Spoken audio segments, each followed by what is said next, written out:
They were talking about my wedding. So my dad was saying when Alma gets married and this beautiful church and walking her down the aisle. Then my mom turns around and said, that's not going to happen because your daughter's Muslim. Okay, so I was born and raised in a Mexican family. And during our time in the school, we had to attend Mass. During Mass, everybody did the sign of the cross, but the person sitting next to me didn't do it. Why did she not do this? And that started a conversation, and she started to explain that she was Muslim. One night, I was sleeping, and I remember just getting this anxiety.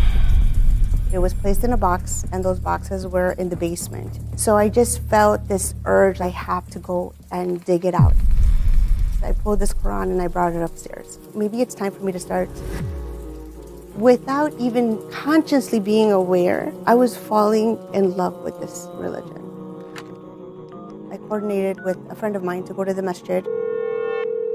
You're asking me to cover because of a man so that they can lower their gaze? Let them learn to lower their gaze. Assalamu alaikum, Sister Alma Campos. Thank you so much for accepting our invitation. We are very happy to have you with us. I want to start by asking, who is Alma Campos? Can you tell us briefly about your life? Alaikum salam. So my name is Alma Campos. I am a Mexican-American convert. I was born and raised here in Chicago, so I've lived here pretty much all of my life. I am the daughter of an immigrant family, so I'm the firstborn, only girl in my home. And I accepted Islam I can't even tell you exactly, but it's about 25 years now.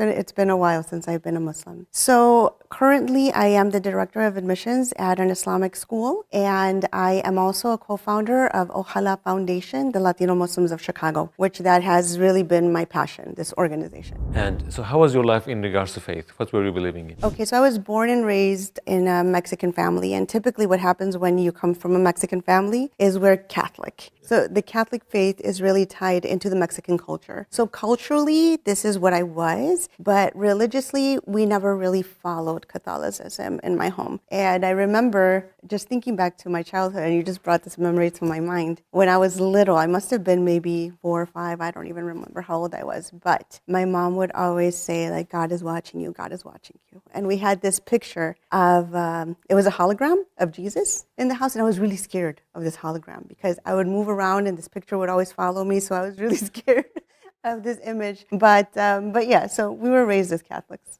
And so I remember being raised just with the idea of God and never fully understanding the concept of Jesus, but just feeling like I have to believe in him. He's part of this, but it never really made sense to me.